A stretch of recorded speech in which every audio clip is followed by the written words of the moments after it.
Bom, estamos aqui no capítulo 2 dessa série que estamos montando com grandes intelectuais sob o título Fracassamos como Nação. Um dos pontos essenciais para se entender. Isso é o cachorro aqui que. Ele não gostou do tema, não gostou do tema. Ele é Ele exibido. está Ele é ele tá dizendo exibido. assim, vocês vão discutir o problema da humanidade, mas tem que discutir a caninidade também, né? Ele é caridade.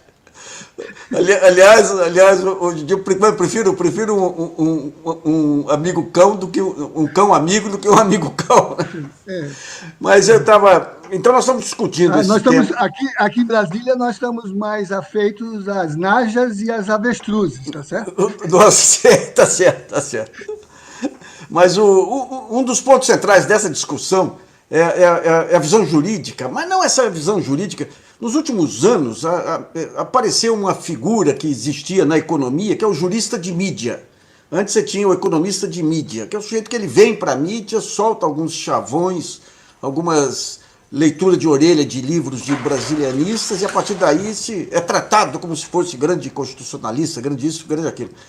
Para ser um jurista, você tem que entender a alma do povo, a alma das ruas, você tem que entender os movimentos sociais, a parte antropológica, a parte econômica. E o professor Zé Geraldo, ele tem essa facilidade fantástica aí de sintetizar o que é a cultura de uma nação e depois transformar em conceitos jurídicos. Outro dia assisti a entrevista dele ao canal do Conde lá, fiquei maravilhado aí com a sabedoria dele. Professor, então, entro no tema central. Nós fracassamos como nação? Então, eu quero dizer de saída que eu sou um otimista, né? Na linha um pouco do que o Boaventura de Souza Santos chama de otimismo trágico. Não é o deslumbramento quanto a um futuro idílico, mas é a responsabilidade de construir esse futuro na perspectiva de que ele é a nossa construção social, são opções que nós tomamos, né? Então, eu sou otimista em relação ao fato de que, como projeto, nós temos futuro. Temos que disputar esse futuro. Temos futuro. Mas essa questão que você coloca, ela é relevante porque ela é o fio condutor de toda a construção de entendimento sobre o Brasil, sobre a nação, sobre o povo. Na minha universidade, que foi fundada por Darcy Ribeiro, nós aprendemos com ele que a pergunta que você faz é uma pergunta que norteou o trabalho dele, está expresso no livro O Povo Brasileiro, né? Que é por que o Brasil insiste em não dar certo. O Darcy dizia isso. Por que o Brasil insiste em não dar certo, né? E ele dizia que era o resultado de uma mentalidade que está viva entre nós, que é ativa nas nossas classes dominantes, que são rústicas, ele dizia, e que continuam a fazer do Brasil um engenho de gastar gentes. Quer dizer, o Darcy dizia que o Brasil tinha dificuldade de se afirmar como identidade, como uma concepção homogênea a partir de sua interpretação, como uma configuração daquilo que Marilena Chauí chama de crença na nossa unidade, na nossa identidade, na indivisibilidade da nação e do povo. Mas ele tinha clareza e dizia que este fracasso derivava do fato de que havia uma contraposição entre uma classe rústica, dura, moedora de gente, e um tremendo esforço, um tremendo projeto, contido a todo custo, mas nunca eliminado de se fazer afirmação da subjetividade coletiva, da identidade de um povo que se movimenta da exclusão para a inclusão, do domínio de classe para a emancipação de classe, e que todos hoje reconhecemos é o protagonismo dos movimentos sociais. Então, o meu otimismo vem daí, a minha convicção de que essa representação de homogeneidade, essa representação de identidade, é matizada pela capacidade ideológica que as classes de elite, as classes dominantes, têm de representar esse verde-amarelismo, este país do futuro, esta condição de potência emergente, mas que não reconhece essa condição imanente na nossa sociedade como um projeto que depende de um processo duro de emancipação e que, no caso da nossa experiência, é a luta decolonial, ou seja, o legado de um sistema que, na sua origem, foi excludente, porque negou o outro todo o tempo, tirou a subjetividade consciente, ativa, daqueles que foram engajados no modo de produção, na acumulação, e aí foi desumanizando, subhumanizando os indígenas, os autóctonos, os originários, classificados nos bestiários, né, da época, eram assim chamados, os bestiários, como selvagens, como monstros, como silvícolas, um subproduto da condição ecológica, né, como sujeitos que sequer detinham alma. Sabemos que foi preciso uma bula, a etc., do Papa Paulo III, em 1537, no famoso debate de Valladolid, que colocou lado a lado, em posições diferentes, de Las Casas, o bispo de Chiapas, e Ginés de Sepúlveda, o jurista, esse jurista que você mencionou no início, né? E que, durante 2 anos, com o empreendimento da conquista suspenso, debateram se os índios deviam ser considerados gente ou não.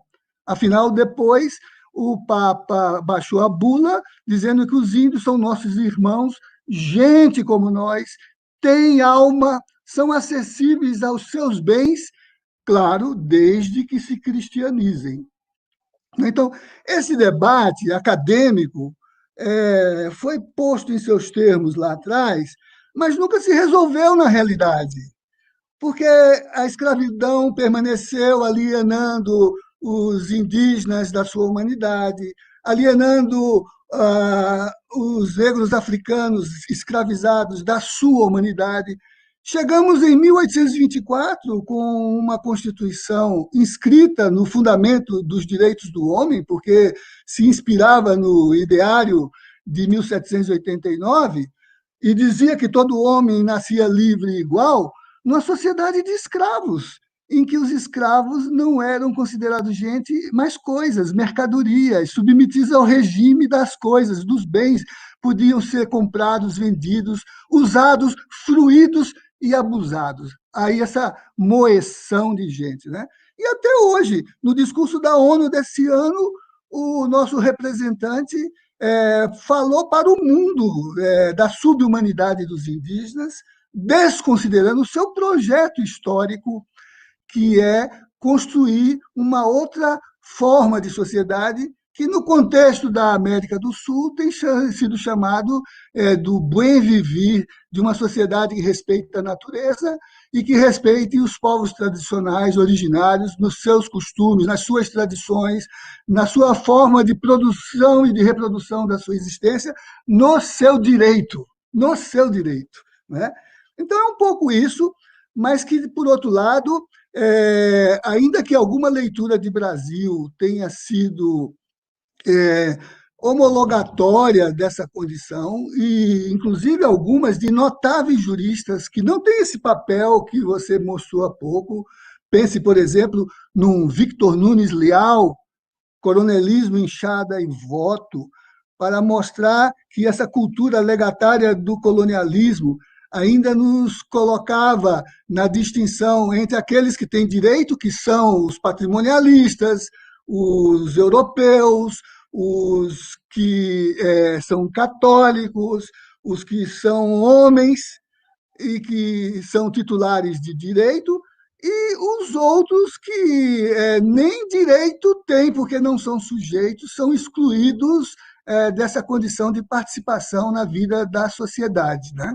Pense, um outro jurista notável, mais recente, seu colega de debates, Raimundo Faoro, Os Donos do Brasil, né?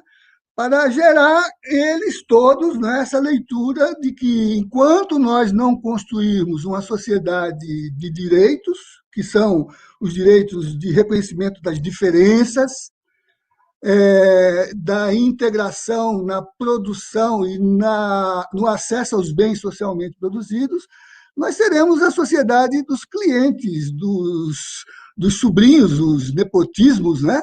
Do prebentismo, do patrimonialismo, a sociedade do favor, né? Que gerou a frase de Maquiavel, reproduzida por Getúlio: para os amigos, tudo; para os inimigos, a lei. Então, a minha confiança vem de que todos estes, sempre entenderam que contra esse regime que era um destino, havia possibilidade de uma emancipação.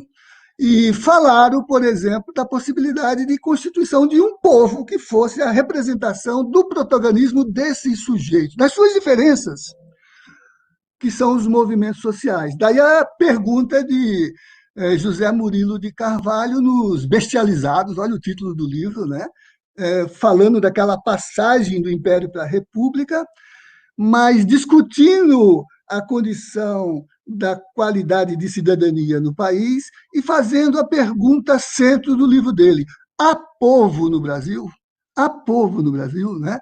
E para responder isso, ele vai dizer: não pode ser aquele que a gente lê na produção legislativa, porque esta é censitária, ela é excludente, ela retira da identidade social a massa de participação, que são as mulheres, que são os indígenas, que são os jovens, que são os pobres, que são os trabalhadores, e o que sobra na conta que ele faz, lá em 1891, é um resíduo de participação dos homens de bem, quer dizer, os proprietários, não é isso? Que são os que têm bem, por isso que a primeira Constituição chamava a Constituição da Mandioca, não é isso?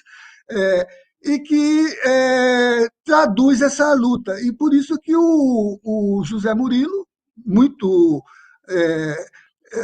relevante de leitura no contexto da produção desta obra, não sei se hoje eu o leria com a mesma satisfação, o José Murilo vai dizer que é necessário, então, que para pensar um projeto de país, de possibilidade de identidade de um povo, a gente precisa debater a construção e afirmação da cidadania, e lá no livro ele vai dizer que a cidadania não é a do sufrágio, porque esse é censitário. A cidadania é a do protesto, porque ela é a rebelião, é a insurreição. E aí, contra as proclamações normativas desse período, ele vai estudar nos panfletos, nos manifestos, nos jornais, a revolta da vacina, a revolta da chibata, né, para ver que no protesto emergia um sujeito que buscava emancipação. E eu acho que esse sujeito está aí, a gente o viu pela última vez se manifestando de forma coesa nas lutas de 85 a 88, pela anistia, pela Constituinte, pela memória e pela verdade, não é isso? Criando um projeto de sociedade que está ali na Constituição, né? Mas isso não é abstrato, é a tensão entre essa elite e essa emergência de sujeitos que, para mim, é uma aposta. Aí está a inscrição do povo como busca da identidade na diferença, mas que é capaz de apresentar uma outra concepção de sociedade, o que a gente está assistindo agora, numa outra recrudescência, de uma outra volta dessa luta que não termina nunca, né? E por isso que eu sou otimista, porque eu não me prendo aos períodos, eu me miro na espiral da história. Então, eu sei que neste processo, em cada etapa, a gente avança e se eleva na construção desta possibilidade de um futuro de solidariedade, de igualdade, de direitos, né? Tá. Professor, o maestro Kohlreuter, que falava que o mundo é uma espiral que você sempre volta ao mesmo lugar, um ponto acima. Exatamente. Mas eu queria pegar nessa espiral dois aspectos da formação brasileira. Que vem já desde o Papa, você é gente desde que você seja cristão, que é o que marcou toda a Inquisição, marcou toda a Inquisição no próprio Brasil mesmo. Aceitavam-se Sim, todos que vieram. Branca Dias morreu na fogueira no Brasil, na Paraíba. Então, e daí a gente tem agora um ressurgimento, digamos, desse viés religioso, mas não mais no catolicismo, mas nesse moralismo de outras religiões também, como um divisor, como um filtro. Como é que o senhor vê isso aí em termos de caracterização do povo brasileiro nesse momento? Então, eu volto a Marilena quando ela se refere a essa disponibilidade para a crença da unidade na identidade, né? Que é uma espécie de caixa do Pequeno Príncipe, que talvez lá dentro tenha um elefante, mas a gente não sabe o que tem lá dentro. E essa crença na unidade é uma falácia, porque, na verdade, os projetos são contraditórios, convergem, divergem, e eles, vamos dizer assim, em alguns momentos se colocam em profunda tensão, né? Então, eu diria assim, é, a, a, a, essa dimensão da unidade, por exemplo, nas crenças, sejam religiosas, sejam políticas, sejam de uma identidade ética, ou como projeto. Quando você aproxima isso do contexto das tensões que o social produz, a gente vê que as coisas não são bem assim. E quem analisa com mais precisão vai ver, por exemplo, que, do ponto de vista da experiência mística, há várias mediações para elevar o espírito ao grau de unidade com o cosmos, que não desqualifica o mundo em que a gente vive, né, mas é capaz de trabalhar a capacidade em aspiral da elevação do espírito humano na história, para dizer com Hegel, né? Ou quando a gente pensa na política, a política é aquela referência que, desde Aristóteles, significa as disputas para constituir o governo da polis, e que vai separar, não é, as dimensões dos sujeitos que afirmam um modo aceitável de apresentar o seu projeto. Lá no Aristóteles, na política, está a distinção entre os senhores e os escravos. Os senhores são os homens propriamente ditos, politikon. Os escravos são os coisas nenhuma, a nulidade, que, como ele dizia no seu texto, são aqueles que são as ferramentas que falam. A definição que Aristóteles dava para os escravos, ferramenta que fala, né? Então, eu queria dizer que, do ponto de vista dessas nossas referências, é claro que é possível construir uma representação mais homogênea, mais aproximada de um consenso, de uma construção debatida, dialogada, mas, no geral, nós partimos de referenciais distintos. Do ponto de vista da ética, conforme o nosso lugar social, ética ou moral, não é isso? Burguesa, proletária, ética ou moral cristã, islâmica, judaica, é, há as distinções que não reduzem o significado ativo do que elas nos proporcionam como capacidade da nossa própria transformação, mas que no singular elas se distinguem, porque são leituras diferentes que têm que estar colocadas em diálogo, e a gente tem que construir uma capacidade de explicitação dessas diferenças para discernir aí o que na história sempre foi caminhar na direção da superação do que o oprime e do que expolia.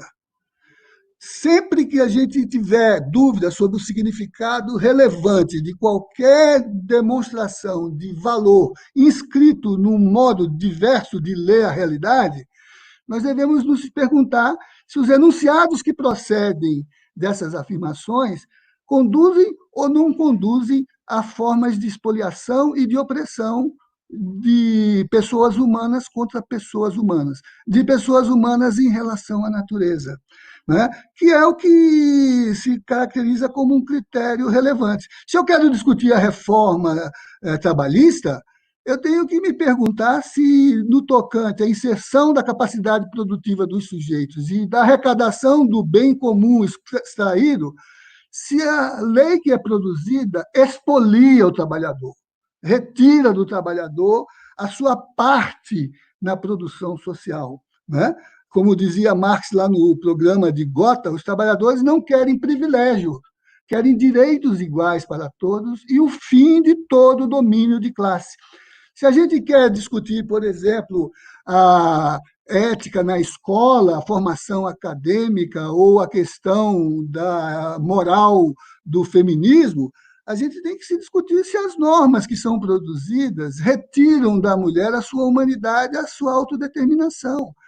E esse é um critério importante. Então, claro, todo mundo, Merleau-Ponty dizia, todo mundo defende os mesmos valores, a liberdade, a igualdade, a justiça. Então, o que separa?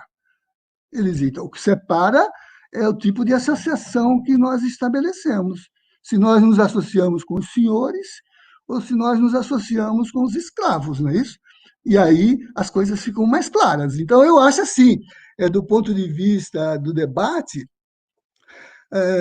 eu fiquei muito impressionado ligando os dois pontos, né, quando em 16 assume aquele ministério Temer, um ministério de homens brancos, ricos, autodeclarado, autodeclarados cristãos e autodeclarados heterossexuais, não é isso?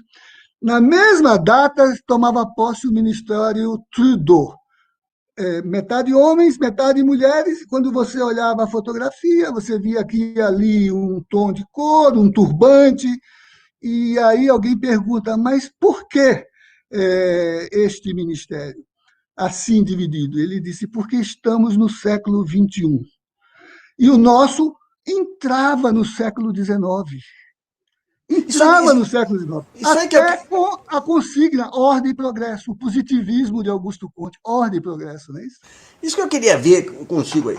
Em relação ao estágio atual do país, a gente vê que os princípios fundamentais de civilização eles são utilitários aqui no Brasil.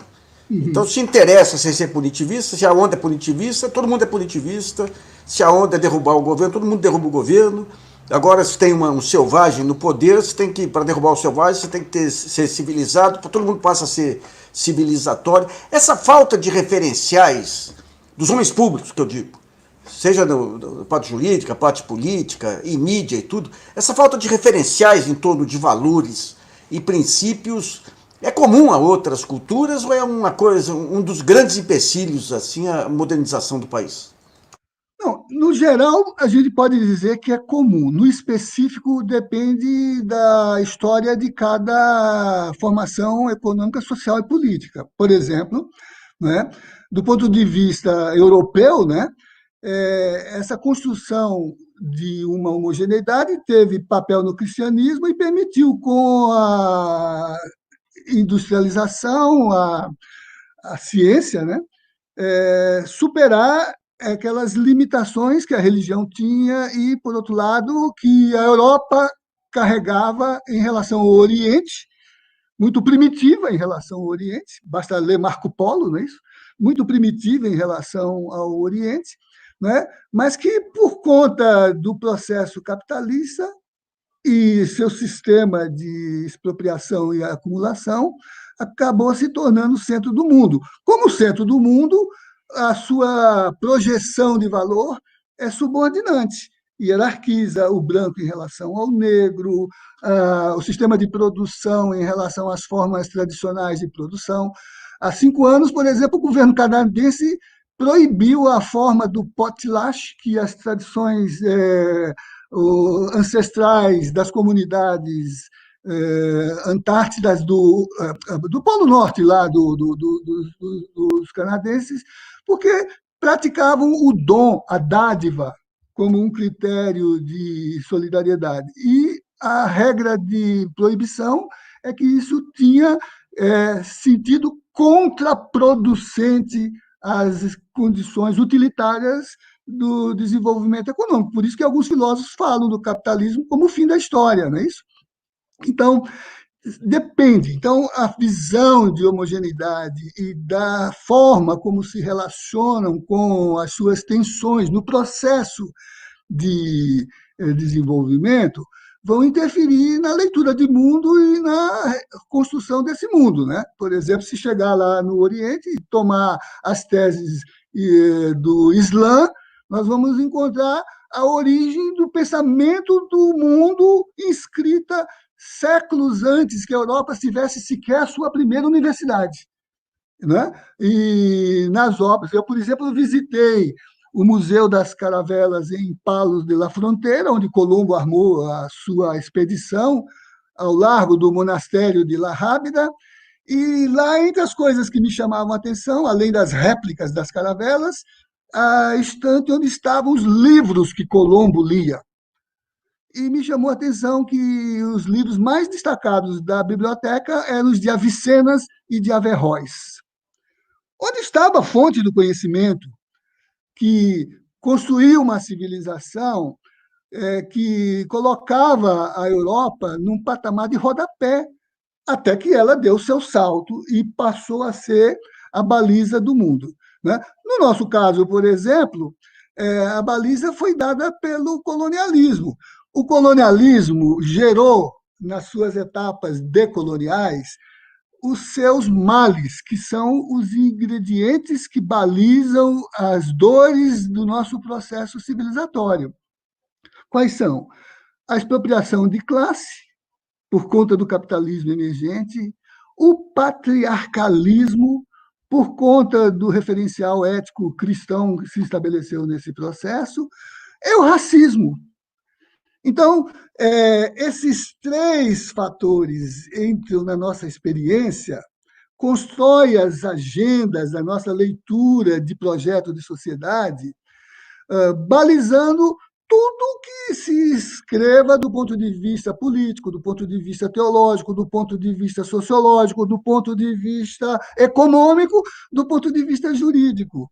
Né? Daí que o eixo de leitura filosófica e jurídica da emancipação no nosso espaço é a filosofia da libertação, a teologia da libertação, né? Contra a ética protestante do capitalismo calvinista, da opulência, né? Agora a gente fala dessa teologia da abundância, né? E que, por exemplo, está fazendo com que o Papa Francisco se insurja e reivindique uma outra igreja, uma igreja em saída, uma igreja que se contrapõe ao capitalismo, que é perverso, porque mata, porque coisifica o humano, e que, do ponto de vista do projeto de globalização, gera a indiferença e o descarte.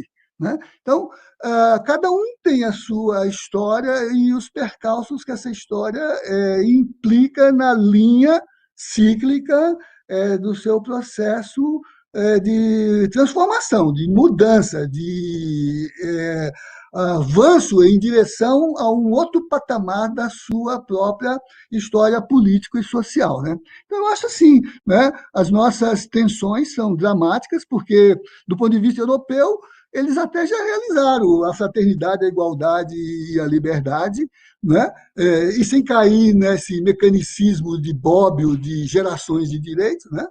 A gente tem que lutar por todas elas simultaneamente, simultaneamente, né? A gente ainda precisa ser gente, os quilombolas, os indígenas, as mulheres, os negros, a gente ainda precisa ser gente. E, ao mesmo tempo, a gente quer, como diz a música dos Titãs, a gente quer balé, a gente quer cultura, a gente quer diversão. Né? E por isso mesmo que as formas de elite nos negam tudo isso, matam a cultura e matam o nosso lugar identitário na produção. Né?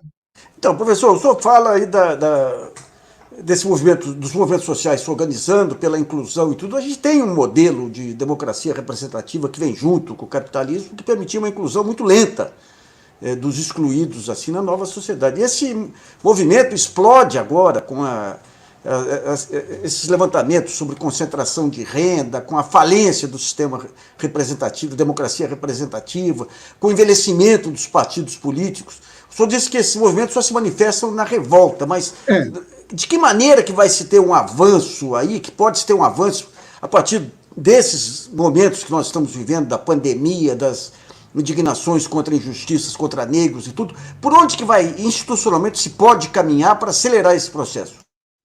Então, os tempos contemporâneos são tempos acelerados, porque os meios de comunicação, as formas de integração globalizadas, né, os experimentos compartilhados de modo muito instantâneo, né, as espacialidades redefinidas, espaços virtuais, espaços presenciais, que são possivelmente espaços que podem se tornar espaços críticos, como isso que a gente está fazendo agora, né? Então, os tempos são mais acelerados e os ciclos mais curtos, do ponto de vista da repercussão dos experimentos que, na verdade, são sempre experimentos históricos, experimentos sociais, né? Porém, do ponto de vista da perspectiva, é preciso encontrar qual é o fio condutor disso, que está na revolta. Camus dizia que o homem revoltado carregava como núcleo de sua insurreição um sentimento de injustiça. No núcleo de toda revolta há um sentimento de injustiça, né? Então, esse fio condutor está presente e ele se incorpora à nossa experiência compartilhada e distribuída entre nós, de um modo ou de outro. Pode ser distribuída pelos meios de formação, a escola, as igrejas, os partidos. Hoje, muito na experimentação que é também globalizada dos movimentos sociais. Você tem Davos e você tem o Fórum Social Mundial. Quer dizer, você tem, em escala global, referências distintas de pensar a inserção do social no mundo que disputa duas coisas: compartilhar poder e distribuir riqueza. É isso a síntese do mundo, né? Então, eu diria assim, os movimentos sociais, e não por acaso o Papa Francisco fala mais aos movimentos sociais do que ao seu próprio rebanho. Ele já se encontrou 3 vezes com movimentos sociais, criou uma teologia dos 3 T's: terra, teto, trabalho, pensa um salário universal, e tem construído a tese da solidariedade e de resgate da política. Na exortação dele, Evangelii Gaudium, ele recupera Paulo VI para dizer que a política é a dimensão sublime da caridade. E reivindica que o cristão não se demita do seu papel de ser um agente da transformação. Então, eu queria dizer assim, os ciclos são mais estreitos e eles se comunicam por força de 2 elementos que perpassam os meios de comunicação, perpassam as ações de formação política nos partidos, de protagonismo orgânico e funcional nos movimentos sociais e até nas teologias. E é algo que Paulo Freire chamava de passagem da consciência real para a consciência possível. Inspirado num sociólogo francês, de origem romena, Lucien Goldman, que estudou muito, vai lhe interessar, porque estudou muito a sociologia da cultura, né? E Goldman distinguia esses 2 estágios de consciência, sobre a perspectiva de que na consciência real você até pode medir por surveys, por pesquisas, a opinião naquele instante, mas você não capta a consciência possível, que é aquela que é reflexiva, que é aquela que vai se gestando no processo de ação política, que faz com que você passe, como dizia Paulo Freire, da esperança para o esperançar, e que transforma a realidade. Uma metáfora que ele usava: o povo que cuspia na tumba do czar era o mesmo que no dia anterior beijava o chão que ele pisava. O que é que aconteceu? Que eu acho que é o que a gente aprende no nosso processo reflexivo sobre a nossa própria história. Por exemplo, em 1988, eu prestei depoimento na Comissão de Cidadania e Direitos na Constituinte, eu acompanhei pela UNB, sob a coordenação do João Gilberto Lucas Coelho, e na CNBB, sob direção de Dom Ivo e Dom Luciano, as duas comissões de acompanhamento da Constituinte, e prestei depoimento representando a Comissão Justiça e Paz nesta comissão que era presidida pelo então deputado Lisânias Maciel. E levei para lá as teses do debate da CNBB com as pastorais e com as comunidades de base, que falavam da democracia participativa, que falavam da democracia direta, que, conforme o documento pastoral por uma nova ordem constitucional, reivindicava que se instalasse na Constituinte as alavancas de transformação social, que era o exercício participativo do social. Eu prestei depoimento e eu olhava para os deputados e eles não entendiam nada. Por quê? Porque eles vinham na tradição do pensamento de cúpula universitário liberal da democracia como representação. Porém, naquele experimento, por causa dos movimentos sociais, a Constituinte foi tomada pela participação. Você lembra da Guerra do Regimento, que demorou quase 6 meses para se resolver, presa em dois fundamentos. Como se daria a relação entre a Constituinte e o Congresso, e aí se fez o acordo do projeto de decisão, sempre que houvesse uma decisão do Congresso que fosse em contradição com o sentido colocado pela Constituinte, o projeto de decisão revogaria aquela deliberação, e foi ótimo, porque durante todo o processo nenhum avançou contra o outro, nenhum subordinou o outro, porque houve um equilíbrio tácito. E o outro era como se daria a participação dupla, interna, que era escapar do projeto de notáveis, seja os notáveis a comissão Arino, seja os notáveis a comissão de excelência na Câmara, para distribuir a produção com todos os constituintes participando, naquelas 24 subcomissões, seja abrindo o plenário para a participação da sociedade civil organizada. Então, essas teses entraram porque elas estavam acumuladas, elas eram a dimensão reflexiva de uma consciência possível que Lúcio Kovarik designava como momento de fusão.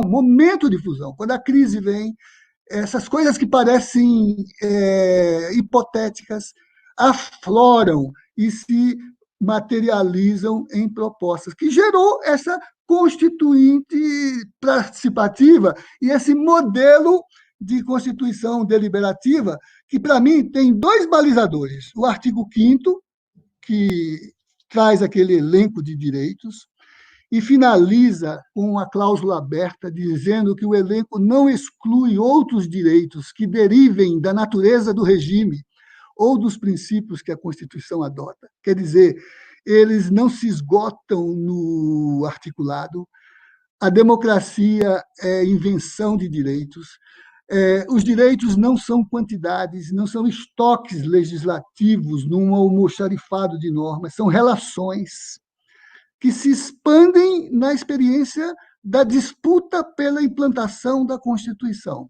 Então, esse é um balizador. O outro é a participação da sociedade organizada em conselhos, que tem no SUS o seu maior efeito demonstração. Um sistema universal, indivisível, que integra, que se capilariza nos 5.000 e tantos municípios e que atribui aos conselhos de participação poder deliberativo e de controle social na fiscalização. Então, como é que isso surgiu? Não surgiu do nada, não foi inventado, não saiu da cabeça de Júpiter constituinte, como Minerva armada.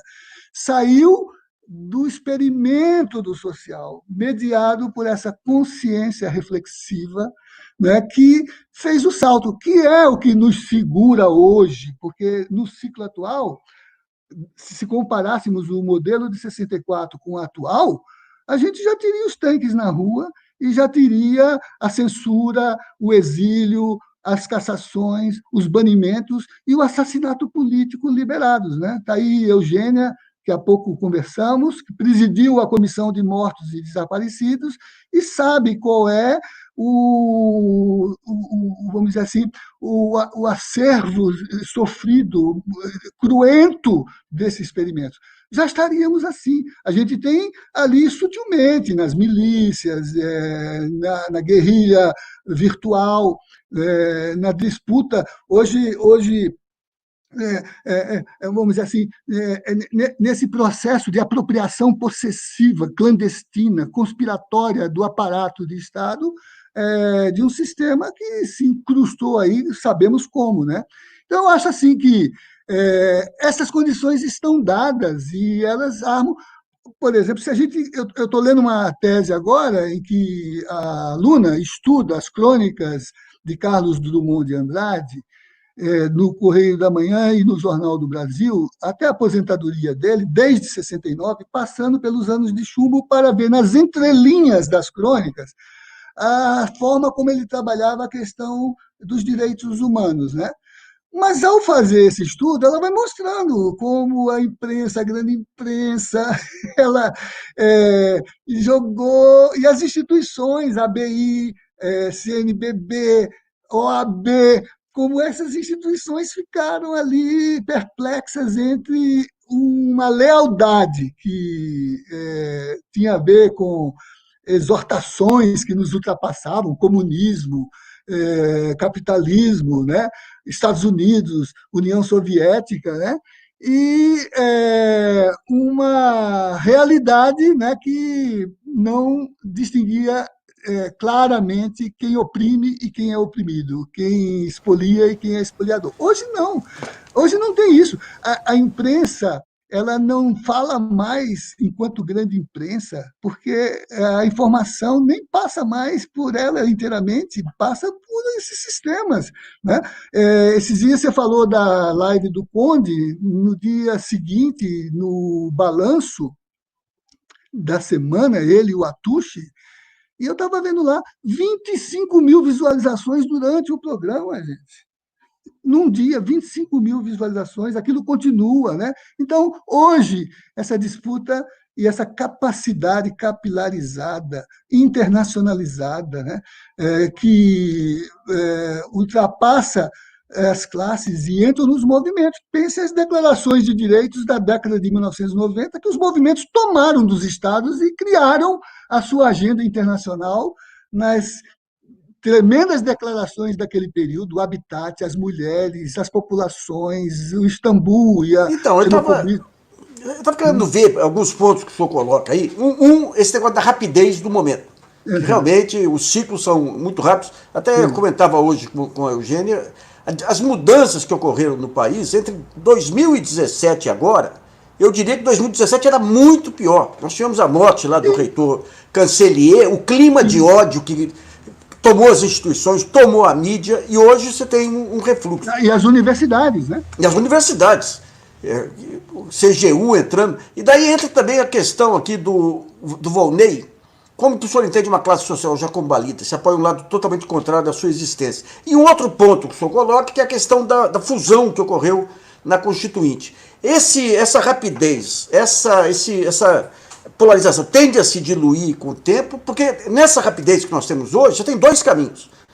Quer dizer, os Bolsonaro, tudo, eles não podem continuar sempre nesse passo, ou eles tentam o passo a mais, que é vir com as milícias e dar o golpe, ou você tem uma chamada reação civilizatória. Qual que, na sua opinião, vão ser as forças que irão definir aí o futuro do país? Então, o futuro é futuro porque é incerto, né? A gente não sabe como ele se definirá, mas a gente sabe quais são as emergências que já se inscrevem no presente, né? Então, eu acho assim, primeiro a rapidez, e você assiste diariamente esse ir e vir desta articulação conspiratória que se instalou aí, né? E que em pouco tempo se desmantela. O próprio Bolsonaro diz e desdiz no dia seguinte aquilo que disse no dia anterior, e não conseguiu emplacar ainda o ministro da Educação. Por quê? Porque não consegue fazer passar na sociedade esse projeto obscurantista de uma educação criacionista, negacionista, terraplanista, hostil à ciência, não é isso? Não consegue emplacar o ministro. Você vê, não tem força para implantar. Com todo esse lance ideologizado que ele carrega, e que se manifesta em alguns dos fundamentos e dos apoios que ele tem. Não consegue implantar o Ministério da Saúde, não consegue, né? Porque, do ponto de vista do seu enquadramento militar do Ministério, que levou o ministro Gilmar a dizer que isso está produzindo um associativismo nefasto para uma instituição que se construiu duramente na história do Brasil, com seus problemas, né? Mas que tem um caráter relevante, se você vê as estatísticas e as pesquisas, né? A imprensa, as Forças Armadas, os Correios, né, quando eram públicos, né, estavam sempre ali na linha de confiabilidade das. Agora eu vi que a Defensoria Pública, uma das mais confiáveis, a Defensoria Pública, né? Então, não consegue implantar um sistema que traduza a sua visão necropolítica, que tem gerado essa configuração de genocida em muitas intervenções. Agora me surpreendeu, não me surpreendeu, do ministro Gilmar, né? Então, as condições, vamos dizer assim, são muito mais favoráveis a essa emergência imediata da explicitação. Veja a Lava Jato, que foi glamourizada, que foi transformada em sétima arte com filmes, né? De repente, não só revela a sua completa desqualificação por se partidarizar e se ideologizar no processo, articulada a um experimento de poder, como pior, e que desnuda e que fragiliza qualquer possibilidade de permanência de um sistema apoiado neste caráter, em que a lealdade é internacional, mas não é nacional, em que as lealdades são para o entreguismo das nossas forças econômicas, né? As nossas empresas, as nossas riquezas, o pré-sal, a aeronáutica, a construção civil. Gente, eu visitei Angola e vi ali, né, a presença dos chineses de ponta a ponta e da Odebrecht de ponta a ponta, com uma vantagem que nós chegávamos de maneira solidária, porque mesmo a Odebrecht chegava com o seu staff de know-how, mas toda a mão de obra era produzida localmente, enquanto que os chineses chegavam com seus navios prisões lá, com seus navios containers, com a força de trabalho para não sequer precisar falar com os locais para produzir as estradas. Então, essa entrega numa aliança que sacrifica a soberania, porque se entra em conluio com as forças de segurança da potência contra os interesses nacionais e que transformam o exército numa competência de apoio para lutar com um inimigo que ele cria internamente, e não, e não o inimigo externo que possa existir, né? Mas que o transforma num agente, uma espécie de reconstituição do antigo capitão de mato, do ponto de vista da sua ação interna, porque está aí, né? Os dados são diários. Então, isso tudo esgarça essa capacidade de construir um projeto que sobrevive. Por isso que ele está fazendo água, gente. Ainda A gente dizia em 16 que houve golpe, eu fui um que defendi isso, que o golpe foi judiciário, parlamentar, midiático, a gente dizia isso, né? Mas nesse instante, agora a gente vê a imprensa e os editoriais da grande imprensa já denunciando essa. Eles estão em dúvida ainda sobre a perspectiva do modelo econômico, mas do ponto de vista do modelo ético-político, acho que já está claro.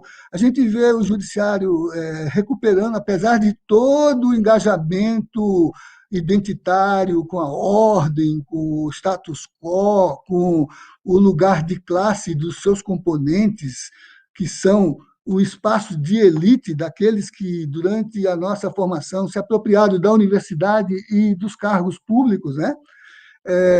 Lembrando que a nossa universidade é do século XX, enquanto que na América Espanhola já havia universidade no século XVI, né?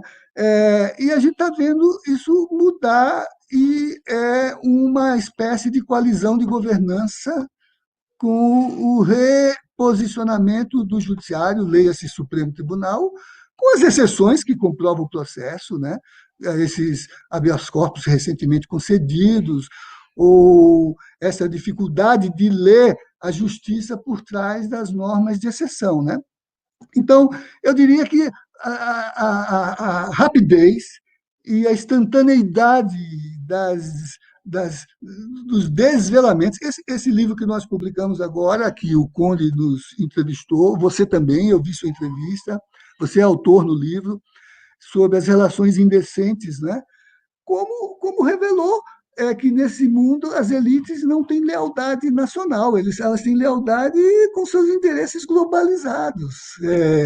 Elas conversam em inglês, elas usufruem da distribuição dos recursos do mercado por meio dos fundos que criam, tá aí o desmonte desse fundo que, no fundo, ao final parece um fundo partidário, né?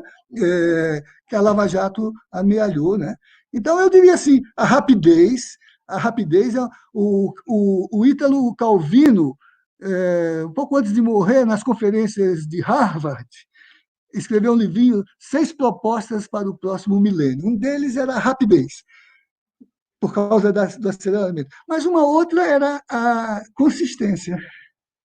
Você tem que ser rápido e você tem que ter mecanismos de construção de diálogos instantâneos, mas você tem que ser consistente, você não pode ser assodado nem intempestivo, né? Por isso que eu acho que a democracia é fundamental, porque ela permite processos acelerados, sobretudo quando ela mobiliza o social e o engaja de forma ativa nos processos políticos. Pense a democracia participativa, né? Mas, ao mesmo tempo, ela é dialógica, então ela constrói a consistência, ela põe as diferenças em presença, e os projetos surgem. E aí a gente assiste essa beleza que há no país, que já é nesse contexto que a gente está vivendo, embora ainda a grande mídia pareça um diário oficial, porque só tem notícias sobre o Alvorada e sobre o Alvorada, porque no Planalto não se passa nada.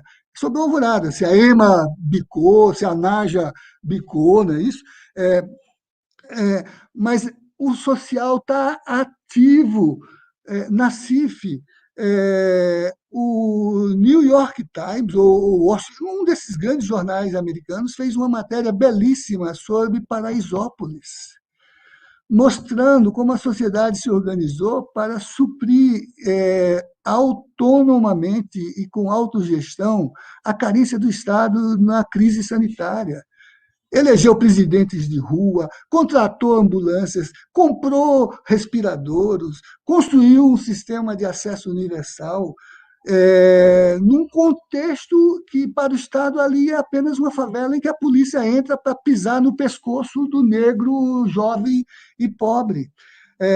As comunidades indígenas, hoje, ISA, Instituto Socioambiental, publica uma grande matéria no boletim dele sobre o descaso com as populações indígenas, seguindo procedimento a procedimento a forma como não houve qualquer política contingenciada ou estratégica para lidar com uma situação que pede interesse global. E aqui a forma de lidar foi do descarte e da indiferença.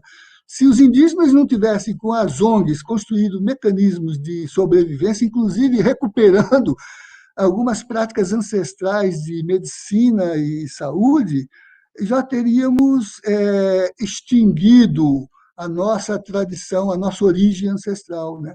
A gente vê isso por todo lado, junto com a análise hoje também no consultor jurídico, a Hélida Graziani Pinto, uma pessoa que você devia conversar, é uma procuradora de contas aí de São Paulo, do Tribunal de Contas, que faz uma leitura republicana do orçamento. E a tese dela atual é de que nós tivemos um semestre de omissão fiscal que resulta em 72 mil mortes evitáveis. É uma leitura do jurídico de uma procuradora de contas, do Tribunal de Contas. Assisti ela falando outro dia com uma colega sua, Debole, num debate com a Duprá, a ex-procuradora, Débora Duprá. Me impressionou que é a leitura de revelação desse descaso. E a gente vê, por exemplo, recebi uma matéria belíssima, não sei a fonte, é Sociedade Civil, chama-se Liberte o Futuro. São chamadas a pessoas para sugerir temas, ações, estratégias, em que, de fato, no caso da nossa experiência brasileira, né, em que a formação social nossa, naquilo que se chamou de independência, foi com a Constituição do Estado, mas nós nunca construímos a sociedade civil. De fato, agora a gente precisa construir a sociedade civil. Os indígenas, a última agora deles, o acampamento do Abril Indígena, acampamento Terra Livre, eles dizendo, faremos com o governo ou sem o governo. E o MST, fantástico, fantástico. O MST, que Celso Furtado disse que era o movimento mais importante do século XX, e eu acho que não reduziu a sua importância no século XXI, um programa educacional que acho que é maior do que o do governo, porque assenta com educação no campo, gerou um programa de governo, Pionera, que agora está sendo desmontado, né?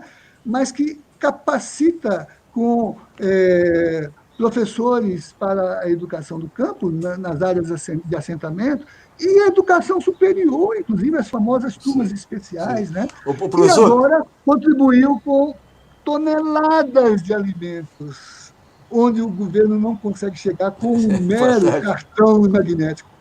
Professor, algumas observações dos nossos espectadores aí.